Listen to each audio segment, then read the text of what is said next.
What's up everyone, Victoria Dorsano here, and today we are talking about feet. Yes, feet. Some people love them, some people hate them, but today I'm going to talk to you a little bit about why you should definitely care about them. But before I dive into this lovely topic, if you can give this video a thumbs up and subscribe to my channel, I would greatly appreciate it. We are on our way to 1,000 subscribers. Woo! Slowly getting there. So I appreciate every last subscriber. So please take a minute if you haven't yet. It means so much to me. Every subscriber that I see that number going up, that makes such a big difference for me. So thank you so much for all the support I've gotten so far on this channel. All right, so let's get started.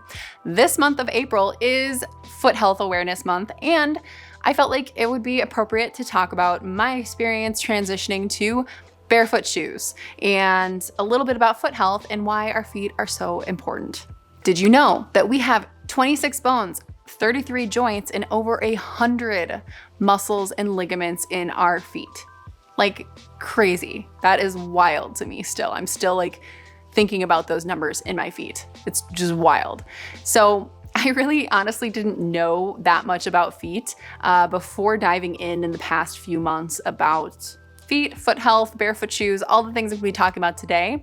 But I just want to share a little bit about what I've learned and why your feet are so important and why we should be absolutely focusing on them as a crucial part of our health. They are literally the foundation that we stand on. And we often don't think about like working them out or keeping those muscles strong. We're kind of like, yeah, they're there. We walk with them, cool. But like we need to take care of our feet, right? And it's very evident if you've had foot problems, especially, like you know what it can feel like to have foot problems, and it's not fun. But aside from being the foundation, really they're so important because all those muscles, ligaments, tissues connect to fascia. The fascia connects up to our calves, that connects up to a line in our hamstrings and our quads. So the fascia in our body is all connected. And if something is muscularly imbalanced and not supporting us in our feet and the fascia can be affected, that can travel up the kinetic chain in the body. So we really want to make sure that the feet are working and firing properly, including all those muscles, and that we are able to move our toes and, you know, squish the ground, raise our arches, all the things that the feet are supposed to be able to do.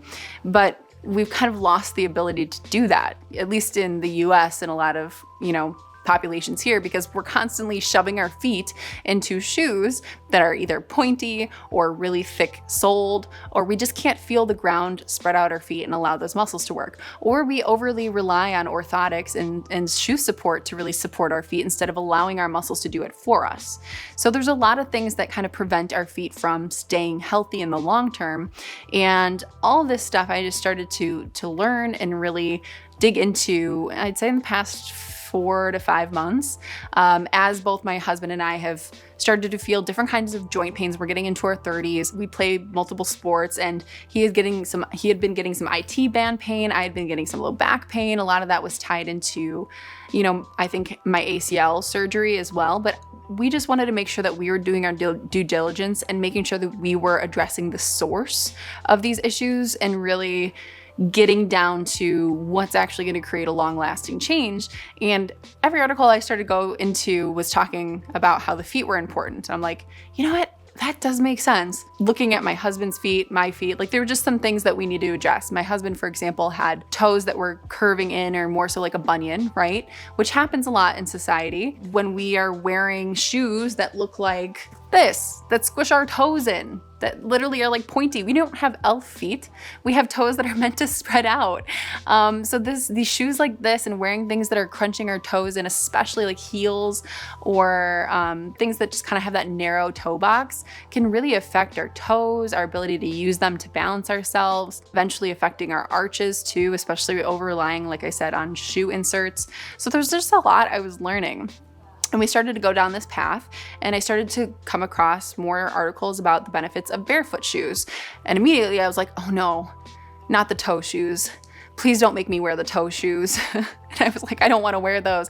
No offense if you have those. I'm sure they're great too. And they probably allow you to really grip the ground with your toes and all that good stuff.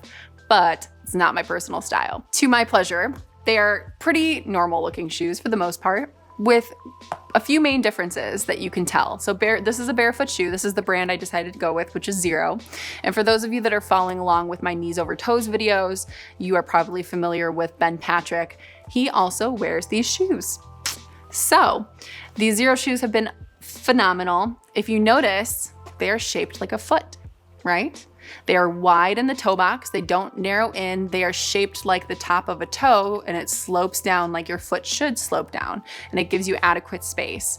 You'll also notice there's not much sole there. Like the shoe sole is pretty flat, and that there's a zero drop. Like there's no foamy pad like in this shoe. Do you see how much foam pad there is at the bottom? This is a zero drop shoe is what it's called. So it's flat. It's not like sloping downward or pinching upward, but you will notice, this is the other thing that's cool. These shoes are incredibly flexible. The soles are meant to be thin and flexible so you can feel the ground. So it really is giving your foot so much space in here, so your foot's almost naturally barefoot. There's no arch support because it kind of forces your arches to kind of reignite and work those muscles within the arches. And I've just really, really loved these shoes. It just forces my toes to work, forces my arches to work, forces that entire, just all those muscles in my feet to really fire up. And I've had like pretty healthy feet for most of my life, aside from that bout I had with plantar fasciitis. So I will say that my transition very smoothly from, these kind of foamy shoes to these shoes was pretty easy for me, but I totally acknowledge, and I've talked to plenty of people that have quote unquote flat feet or fallen arches, right? Their arches have collapsed in, which creates some ankle instability, which then can create knee instability and hip instability and kind of moves on up the chain of the body. So there are like transition programs you can do. I can link a few down below that I've found that seem to have really good information in them about different exercises you can do to work the feet. And this is kind of what we've been doing with my husband because he doesn't have as high of arches as I do, and his toes are kind of spread in, or pinched in, I should say. So we're working on spreading his toes out, getting them to activate, and then working on strengthening his arch. And he's transitioned over to barefoot shoes as well. So it is and does take like a transition period for most people, especially if you have a fallen arch. But I highly consider looking into how to better your foot health in this month of National Foot Health Awareness, which is April.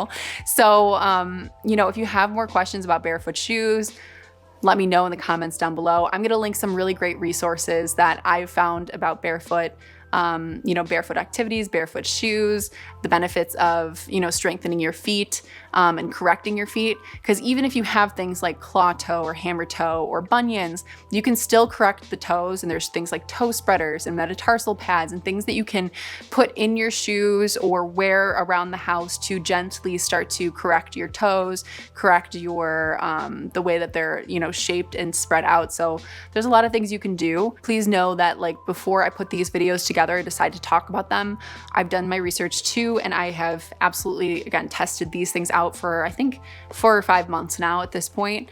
I've really found them to be great, but again, always do your own research, talk to your medical professionals if you plan on making any drastic changes in your health.